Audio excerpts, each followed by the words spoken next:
Welcome back to GCC Kids Connection, where we are connecting with each other while you're home from school. We're connecting with some really cool books, and most importantly, we're connecting with God's Word.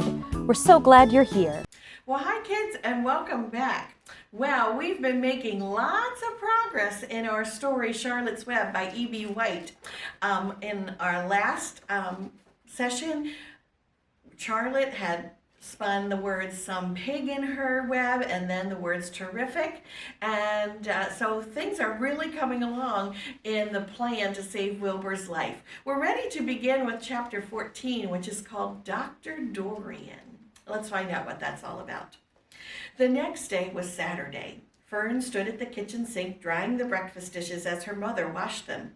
Mrs. Arble worked silently. She hoped Fern would go out and play with other children instead of heading for Zuckerman's barn and sit watching animals all day.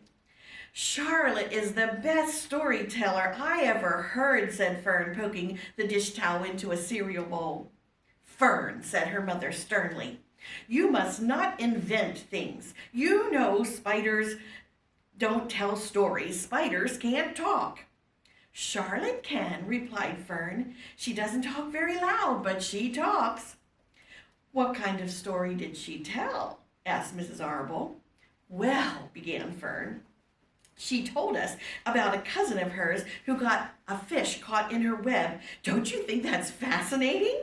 "Fern dear, how would a fern get caught in a spider's web?" said Mrs. Arble. "You know that couldn't happen. You're just making this up."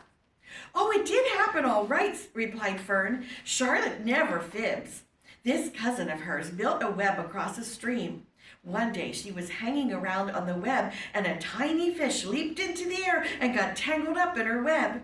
The fish was caught by one fin, Mother, and its tail was wildly thrashing and shining in the sun. Can't you just see the web sagging dangerously under the weight of the fish?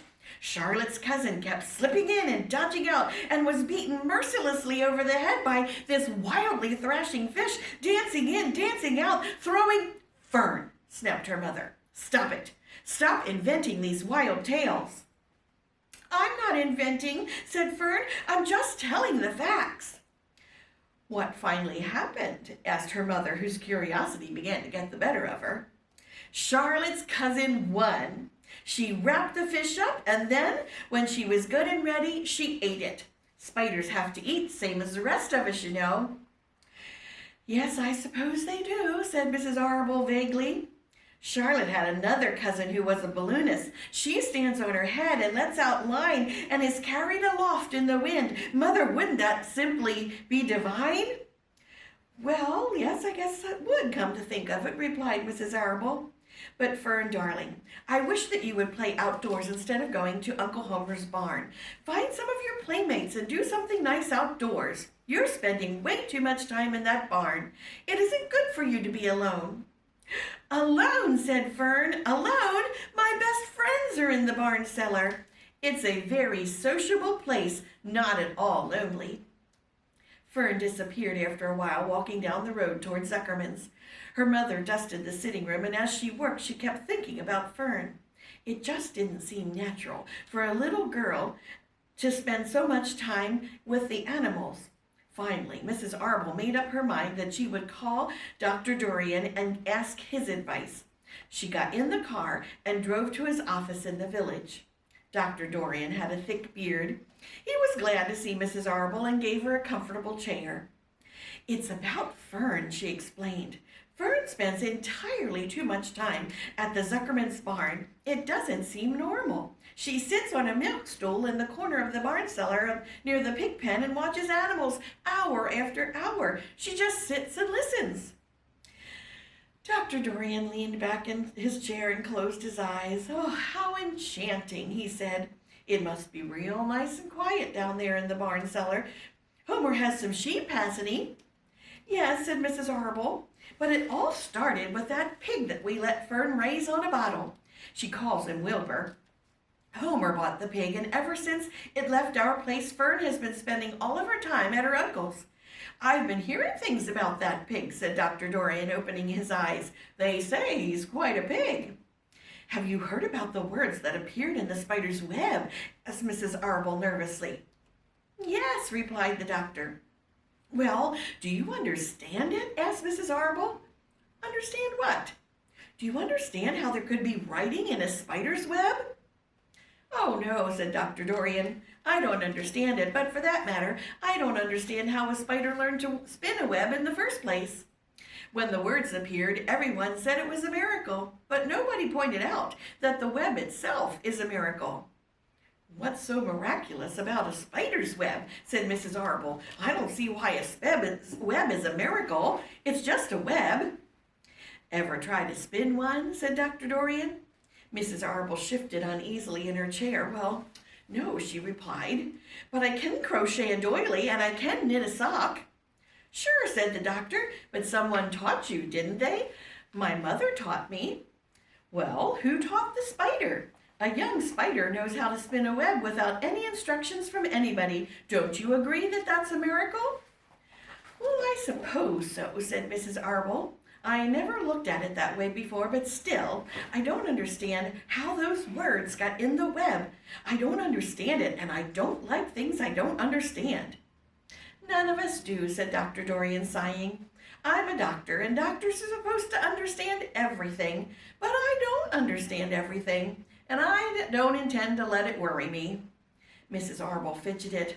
Well, Fern says the animals talk to each other, Dr. Dorian. Do you believe animals talk?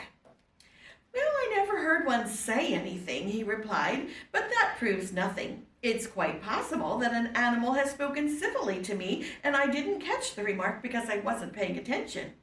Children pay better attention than grown-ups.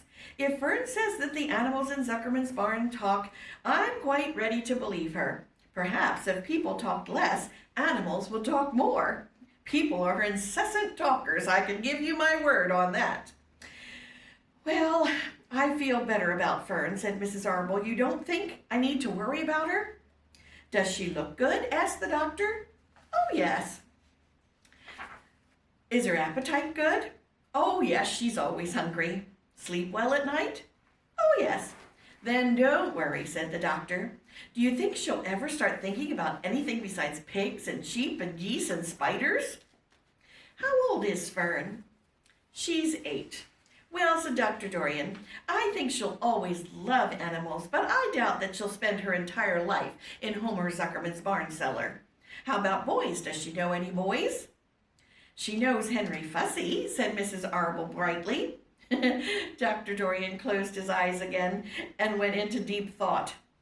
Henry Fussy, he mumbled. Remarkable.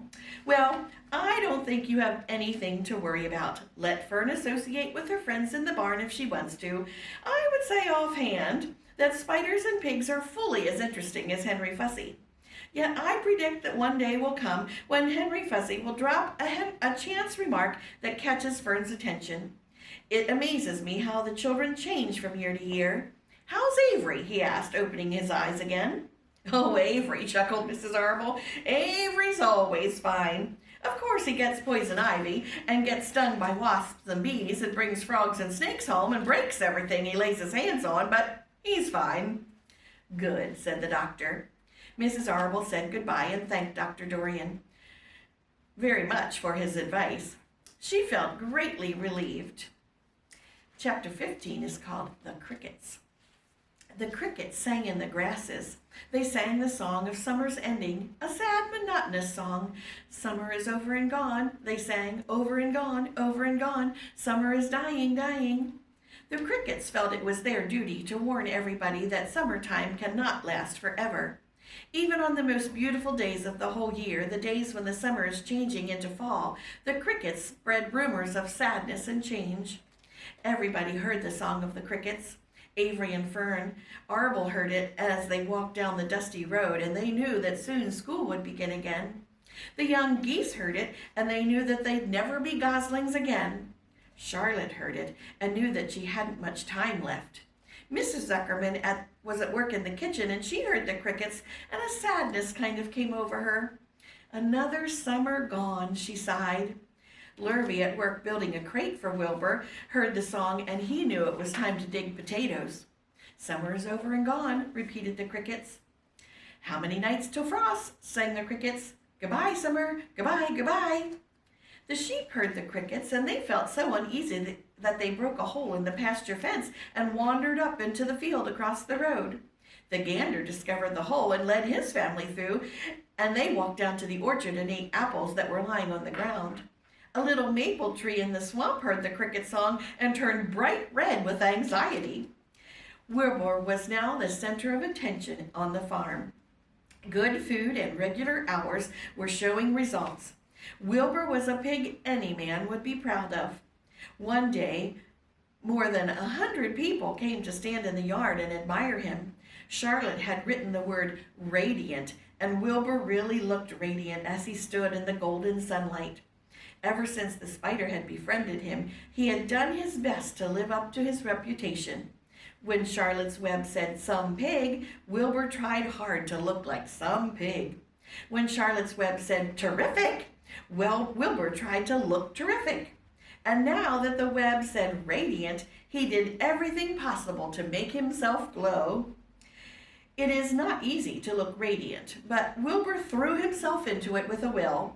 He would turn his head slightly and blink his long eyelashes, and then he would breathe deeply. And when his audience grew bored, he would spring into the air and do a backflip with a half twist. At this, the crowd would yell and cheer. "How's that for a pig?" Mr. Zuckerman would ask, well pleased with himself. "This pig is radiant." Some of Wilbur's friends in the barn worried for fear of all this attention would go to his head and make him stuck up, but it never did. Wilbur was modest, and fame didn't spoil him. He still worried some about his future, though, so he could hardly believe that a mere spider would be able to save his life. Sometimes at night he would have a bad dream. He would dream that men were coming to get him with knives and guns, but it was only a dream, and in the daytime Wilbur usually felt happy and confident.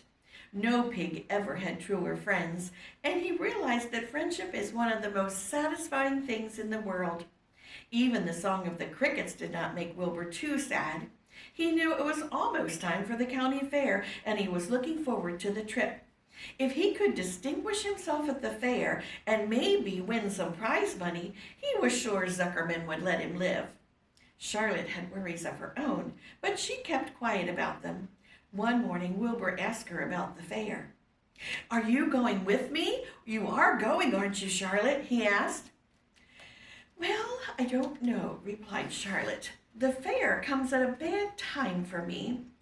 I shall find it inconvenient to leave home even for a few days." "Why?" asked Wilbur. "Oh, I just don't feel like leaving my web. Too much going on around here." "Oh, please come with me," begged Wilbur. "I need you, Charlotte. I can't stand going to the fair without you. You've just got to come." "No," said Charlotte. "I believe I'd just better stay here and see if I can get some work done." "What kind of work?" asked Wilbur. "Egg laying. It's time I made an egg sack and filled it with eggs." "I didn't know you could lay eggs," said Wilbur with amazement. "Oh, sure," said the spider. "I'm versatile." "What does versatile mean? Full of eggs?" asked Wilbur. "Certainly not," said Charlotte. "Versatile means that I can turn with ease from one thing to another. It means I don't have to limit my activities to spinning and trapping and stunts like that." "Why don't you come with me to the fair and lay your eggs there?" pleaded Wilbur. "It would be wonderful fun." Charlotte gave her web a twitch and moodily watched it sway. "I'm afraid not," she said. "You don't know the first thing about laying eggs.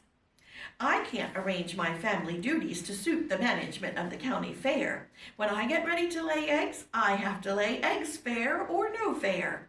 However, I don't want you to worry about it. You might lose weight. We'll leave it this way. I'll come to the fair if I possibly can." "Oh, good," said Wilbur. "I knew you wouldn't forsake me just when I needed you the most." All that day, Wilbur stayed inside, taking life easy in the straw. Charlotte rested and ate a grasshopper. She knew that she couldn't help Wilbur much longer. In a few days, she would have to drop everything and build a beautiful little sack that would hold her eggs. Looks like it's getting time, almost time to go to the fair, and I wonder if Charlotte's going to be able to go along.